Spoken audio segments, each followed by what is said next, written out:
किसान भाइयों, किसी भी पौधे में, किसी भी फसल में अच्छा पैदावार पाने के लिए जो शुरुआती समय होता है वो काफ़ी मायने रखता है। आज हम जानेंगे गेहूं की, अगर आप बुआई करने वाले हैं या फिर कर भी चुके हैं तो गेहूं की बुआई करते समय कौन सी गलती नहीं करनी चाहिए। अक्सर किसान साथी गेहूं की जब बुआई करते हैं तो ये गलतियां कर बैठते हैं, जिससे उन्हें उत्पादन भी कम मिल पाता है। नमस्कार किसान भाइयों, SRJ खेती चैनल की एक नई वीडियो में आप सभी का स्वागत है। चलिए जानते हैं, जब हम गेहूं की बुआई करते हैं तो बुआई करते समय या फिर उससे पहले या बाद में क्या क्या हम गलतियां करते हैं जो हमें नहीं करनी चाहिए। कंप्लीट जानकारी आपको मिलने वाली है, तो पूरा वीडियो किसान साथियों ज़रूर देखिएगा। और चैनल को अगर अभी तक आपने सब्सक्राइब नहीं किया है तो सबसे पहले SRJ खेती चैनल को सब्सक्राइब कर लीजिए। कोई भी आपके मन में सवाल हो तो आप नीचे कमेंट के माध्यम से अपना कीमती सवाल हमसे साझा जरूर करें। तो चलिए जानते हैं क्या गलती नहीं करना चाहिए गेहूं की बुआई करते समय। अब सबसे पहले चीज़ तो ध्यान ये रखना है कि समय बहुत महत्वपूर्ण होता है किसी भी चीज़ के लिए। अगर आप समय पे कुछ नहीं कर पाते हैं तो बाद में चाहे आप जो भी कर लें, वो पहले जैसा जो उसका मिलना चाहिए हमें लाभ, वो नहीं मिल पाता है। जैसे हम गेहूं की बुआई की ही बात क्यों ना कर लें। किसान साथियों, गेहूं की बुआई हम दो तीन तरह से करते हैं। पहला अगेती बुआई, दूसरा समय पे बुआई, तीसरा पिछेती बुआई। अब अगर आप चाहते हैं कि गेहूं में आपको गेहूं का अधिकतम पैदावार मिले, अधिकतम पैदावार पाने के लिए गेहूं की अगेती बुआई आपको करना पड़ेगा। और अगेती बुआई का समय अभी भी चल रहा है। अगेती बुआई कब तक करना होता है? अगेती बुआई के लिए बहुत सारी वैरायटियां होती हैं जो अगेती के लिए ही उपयोगी होती हैं। तो उन वैरायटियों को आपको लगभग 20 या 25 अक्टूबर से बुआई स्टार्ट हो जाती है। और वही आप मान सकते हैं नवंबर के प्रथम सप्ताह या फिर 10 नवंबर तक भी आप अगेती बुआई कर सकते हैं। तो अगर आप अगेती बुआई करेंगे तो ही आपको गेहूं में ज़्यादा उत्पादन मिलेगा। अगर आप बाद में देर से पिछेती बुआई करते हैं तो उत्पादन आपको अगेती बुआई की तुलना में कम मिलता है। इस बात का हमेशा ध्यान रखिएगा। अगेती बुआई वाले किसान साथी हमेशा ज़्यादा उत्पादन गेहूं की फसल में ले पाते हैं, लेकिन अगेती वाली वैरायटी भी होनी चाहिए, अगेती वाली किस्म भी होनी चाहिए। अब ऐसा नहीं कि पिछेती वाली किस्म आपने अगेती में लगा दी तो ज़्यादा उत्पादन नहीं मिलेगा। तो इस बात का भी ध्यान रखना है। किस्म के चयन के समय भी आपको सावधानी बरतनी होती है। अपने क्षेत्रों के हिसाब से किस्मों का चयन करिए। अब मैं यहाँ पे एक सीधा सा उदाहरण आपको समझा देता हूँ। जैसे कोई वैरायटी होती है जिसको आप पंजाब में लगा सकते हैं, वहीं दूसरी तरफ उसी वैरायटी को आप उत्तर प्रदेश में नहीं लगा सकते। तो मान लीजिए पंजाब में वो बहुत अच्छा उत्पादन देती है लेकिन यूपी में वो लगाने की उपयोगी नहीं होती है, तो इसलिए आपको उत्तर प्रदेश में पंजाब वाली वैरायटी नहीं लगानी चाहिए। यहाँ पर मैं उदाहरण के लिए ऐसा बता रहा हूँ किसान साथियों। जब भी किसी वैरायटी का जो तैयार होती है, जो नई किस्में आती हैं, जब भी तैयार की जाती हैं, तो ऐसा नहीं कि हाँ केवल उसी क्षेत्र में तैयार की जाती हैं। पूरे मतलब जहाँ जहाँ पे भी मान लीजिए गेहूं की ही वैरायटी की बात की जाए तो जहाँ जहाँ पे भी गेहूं लगाया जाता है वहाँ वहाँ पे उसका ट्रायल किया जाता है। अब जहाँ पे उसका अधिक पैदावार मिल पाता है वहीं के लिए उस किस्म को अनुमोदित किया जाता है। तो किस्म चयन के समय बहुत सावधानी बरतनी होती है। आजकल आपको वैरायटियाँ अच्छे से नहीं मिल पाती हैं, बीज ही सही नहीं रहेगा तो हमें उत्पादन कहाँ से सही से मिलेगा। तो एक तो बीज सही होना चाहिए। बीज को किसान साथियों आपको उपचारित भी जरूर करना चाहिए। बहुत सारे किसान साथी ये भी गलती करते हैं कि बीज को उपचारित किए बिना बो देते हैं। उपचारित करने से आपका ही फायदा होता है। कई बार फंगस जनित बीमारियां लग जाती हैं, कुछ कीट, कुछ रोग लग जाता है जिससे जमाव बाधित होता है। तो अच्छे जमाव के लिए मान लीजिए आपने गेहूं की बुआई की और जमाव आधा हुआ तो उत्पादन भी आपको कम ही मिलेगा ना। तो इसलिए आपको बीज को उपचारित भी जरूर करना चाहिए, इस बात का भी ध्यान रखना है। अब हम बात कर लेते हैं खादों के बारे में। अब यहाँ पे खाद डालते समय हमारे बहुत सारे किसान साथी बहुत सारी गलतियाँ कर बैठते हैं। आज हम खाद की मात्रा भी आपको बताएंगे, डालने का सही समय भी आपको बताएंगे, और खाद डालते समय क्या सावधानी आपको बरतनी चाहिए इसके बारे में भी हम आपको जानकारी देंगे। तो पूरा वीडियो किसान साथियों ज़रूर देखिएगा। अगर हम जानें कि गेहूं की फसल में हमें खादों का इस्तेमाल कब करना चाहिए, तो गेहूं की फसल में हम खाद लगभग 3 बार डालते हैं। मतलब हम यहाँ पे सबसे पहले दानेदार वाली खाद की बात करेंगे। पहली खाद हम डालते हैं गेहूं की बुआई करते समय। बुआई करते समय खाद अवश्य डालनी होती है, क्योंकि उसी खाद से आपके पौधे का जो बेस होता है, जो जड़ों का विकास होता है, जो पौधे का जो शुरुआती होता है ना, कि शुरुआती विकास अगर सही से होगा तभी हमें अच्छा उत्पादन मिलेगा। तो जो शुरुआती विकास है किसान साथियों, वो अगर सही से होगा तभी तो हमें अच्छा उत्पादन मिलेगा। तो सबसे पहले जानते हैं कि बुआई के समय हमें क्या डालना चाहिए।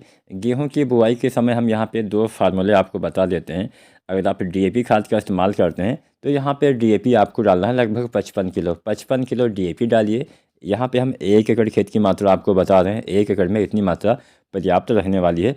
तो 55 किलो DAP, यूरिया डालिए लगभग आप 20 या 25 किलो, और साथ में पोटास भी 25 से 30 किलो। यहाँ पे हम MOP पोटास जो 60% वाला आता है उसकी बात करेंगे। तो यहाँ पे पोटास हो गया, DAP हो गया, यूरिया हो गया, ये 3 खादें आपको गेहूँ की बुआई करते समय या फिर आप अंतिम जुताई के समय आप अपने गेहूं की फसल में डालिए, जिससे खेत में डालेंगे तो अच्छा लाभ मिलेगा, क्योंकि इसमें फास्फोरस भी है, नाइट्रोजन भी है, पोटास भी है।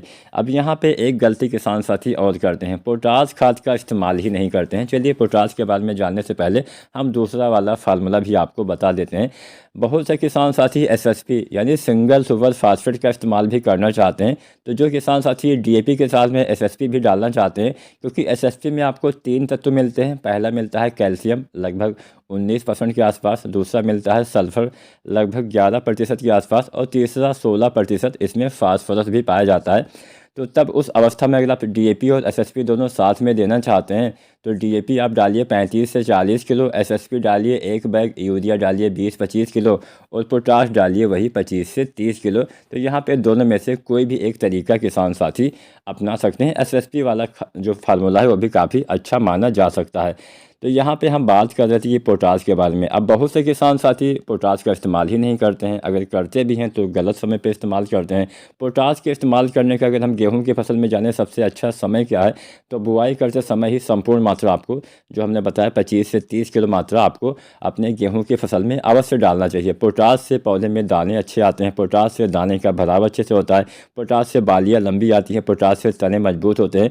पोटास आपके पौधे में जो अन्य तत्व आपके पौधे को आप देते होंगे वो भी ग्रहण करने में काफ़ी हेल्प करता है। तो पोटास कुल मिला के दाने के भराव में, दाने के वजन में, दाने की चमक में, बालियों के निर्माण में काफ़ी मदद करने वाला है। पोटास आपको अवश्य डालना चाहिए। लगभग 25 से 30 किलो पोटास बुआई के समय ही आपको इस्तेमाल कर देना चाहिए। यहाँ पे हमने सभी खादें आपको बता दी लगभग बुआई से कटाई तक।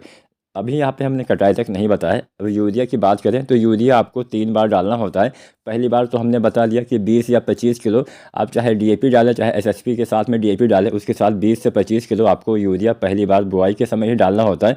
और उसके बाद में पहले जब आप सिंचाई करते हैं तो पहले पानी पे फिर से यूरिया आप डालिए लगभग 40 से 45 किलो, और दूसरे पानी पे भी आपको यूरिया 40 से 45 किलो 1 एकड़ में डालना होता है। यहाँ पर हमने संपूर्ण मात्रा अब जो दानेदार खाद हम डालते हैं उसकी हमने बता दी। अब यहाँ पे एक गलती बुआई के समय आप और कर बैठते हैं। वो कौन सी गलती है? जब आप यूरिया डालते हैं, जब आप DAP डालते हैं, जब आप पोटाश डालते हैं तो उसी खाद में आप जिंक का भी इस्तेमाल कर देते हैं। ऐसा भी नहीं करना है। जिंक कभी भी आपको किसी भी फास्फोरस वाली खाद के साथ जिंक सल्फेट का इस्तेमाल, चाहे 33% वाली जिंक सल्फेट हो चाहे हो 21% वाली जिंक सल्फेट, इसका इस्तेमाल नहीं करना है। क्योंकि ये दोनों खादें यानी जिंक और जो फास्फोरस है एक साथ मिलकर रिएक्शन करते हैं, जिससे एक नया तत्व बन जाता है जिसको हम जिंक फास्फेट नाम से जानते हैं। अब ये जो नया तत्व बना है ये अघुलनशील होता है। सीधी भाषा में समझाओ, पौधे इसको अपने भोजन के रूप में नहीं ले पाते हैं। आपका फास्फोरस भी खराब हो जाता है, यानी आपकी DAP भी खराब हो जाती है, या फिर NPK या फिर SSP भी खराब हो जाती है। इसके साथ साथ आपका जिंक तत्व भी खराब हो जाता है, आपस में रिएक्शन करके एक नया तत्व बना लेते हैं जो आपके पौधे ले ही नहीं पाते हैं। तो इसलिए कभी भी जिंक का इस्तेमाल आपको बुआई के समय नहीं करना होता है। ऐसा भी नहीं कि आप बुआई के 2-4 दिन बाद जिंक डाल सकते हैं। कम से कम आप 18 से 20 दिन का अंतर रखिए। तो मान लीजिए गेहूं की बुआई के समय आपने DAP या फिर SSP या NPK डाला, तो जब आप पहला पानी लगाते हैं तो उसी समय आपको जिंक का इस्तेमाल कर दीजिए तो बेहतर रहेगा। या फिर आप 20-25 दिन पे आसानी से इस्तेमाल कर सकते हैं। तो ज़्यादातर किसान साथी जब पहले पानी पे यूरिया डालते हैं 40-45 किलो, तो साथ में जिंक सल्फेट 33% वाला 5 से 7 किलो, या फिर 21% वाला जो जिंक सल्फेट आता है 8 से 10 किलो इस्तेमाल कर देते हैं, जिससे जिंक की पूर्ति भी हो जाती है, सल्फर की पूर्ति भी हो जाती है, नाइट्रोजन की पूर्ति भी यूरिया के द्वारा हो जाती है, जिससे पौधे में हरियाली आती है, अच्छी ग्रोथ आती है और अच्छा बढ़वार भी आपको देखने को मिल जाता है। अब यहाँ पे एक चीज़ का ध्यान आपको और रखना है। यहाँ पे हमने जो दानेदार खाद उसके बारे में तो आपको जानकारी दे दी। कई बार हम कुछ दवाएं डालते हैं, कुछ NPK, बहुत सारी चीज़ें एक साथ मिला के डाल देते हैं। तो कोशिश करिए कि बहुत ज़्यादा चीज़ें, 2 या 3 चीज़ें आप मिला भी सकते हैं, लेकिन बहुत ज़्यादा चीज़ें अगर आप मिलाते हैं एक साथ, मान लीजिए आप 5-6 चीज़ों को एक साथ मिला के इस्तेमाल करते हैं, तो उससे होता क्या है कि भले ही वो आपस में रिएक्शन ना करे, लेकिन जो उनका लाभ का % है वो कम हो जाता है। मतलब आपके पौधे को कम खाद ही लग पाती है, क्योंकि बहुत सारी चीज़ें आप एक साथ मिला के डाल देते हैं। तो कभी भी ऐसा नहीं कि हाँ आपने जो है बुआई के समय या फिर कभी भी आपने फंगिसाइड मिला दिया, उसी में आपने बहुत सारी चीज़ें का इस्तेमाल कर दिया, जैसे फफूंदनाशी, कीटनाशी, आपने एनपीके डाल दिया, आपने बोरोन डाल दिया, आपने जिंक भी डाल दिया, तो बहुत सी चीज़ें एक साथ मिलाने से आप दूर रहिए। आप कोशिश करिए आप 2 बार में इस्तेमाल कर देंगे तो थोड़ा बेहतर काम करेगा। अब इसके साथ साथ कुछ एनपीके भी आप डाल सकते हैं। एनपीके 19-19-19 डालिए, आप डालिए लगभग 30-35 दिन पे एनपीके, यानी पहले पानी के बाद आपको डालना होता है 1 से 1.5 किलो, जिससे पौधे में अच्छा विकास होगा। आप सागरिका का इस्तेमाल कर सकते हैं। सागरिका डालने का सही समय क्या होता है ये तो आपको पता ही होगा। बुआई के समय जो सागरिका दानेदार आता है, लगभग 10 किलो सागरिका दानेदार बुआई के समय, चाहे सागरिका जेड प्लस हो चाहे हो सागरिका गोल्ड, इसका इस्तेमाल कर दीजिए तो अच्छा लाभ मिलेगा। या फिर अगर आप सागरिका लिक्विड डालना चाहते हैं जो तरल रूप में आती है, उसका भी इस्तेमाल आप कर सकते हैं। सागरिका लिक्विड जब आप एनपीके 19-19-19 डालते हैं लगभग 30 दिन या 35 दिन पे, तो उसी के साथ में सागरिका लिक्विड 250 ml से लेकर 500 ml आपको 1 एकड़ में साथ में 1 से 1.5 किलो एनपीके डालना होता है, जिससे अच्छा लाभ मिलता है। सागरिका एक ग्रोथ प्रमोटर है जो पौधे के विकास को बढ़ावा देता है, जड़ विकास, कल्ले के विकास में, हरियाली लाने में काफ़ी मदद करता है। तो अगर आप इस तरह से खेती करते हैं, कुछ बातों का ध्यान रखते हैं, खासकर सिंचाई पे भी आप ध्यान रखते हैं। पहला पानी बहुत ज़्यादा भारी मत लगाइएगा, ज़्यादा पानी की वजह से फसलें पीली होने से भी हमें नुकसान पहुंचता है। तो पहला पानी आपको बहुत हल्का ही लगाना होता है। 21 से 25 या 30 दिन तक आपको पहला पानी लगा देना चाहिए। हल्की मिट्टी में जल्दी लगाइए और भारी मिट्टी में थोड़ा सा देर में लगाएंगे तो भी काम चल जाएगा। तो अगर आप इन छोटी छोटी बातों का ध्यान रखते हैं, समय से खादों का इस्तेमाल करते हैं, समय से दवाओं का इस्तेमाल करते हैं, अपने गेहूँ की खेत में अच्छी देखभाल करते हैं, तो आप भी गेहूँ की फसल में एक अच्छा उत्पादन जरूर ले पाएंगे। वीडियो अगर पसंद आई हो तो लाइक शेयर जरूर करना। वीडियो देखने के लिए आपका धन्यवाद।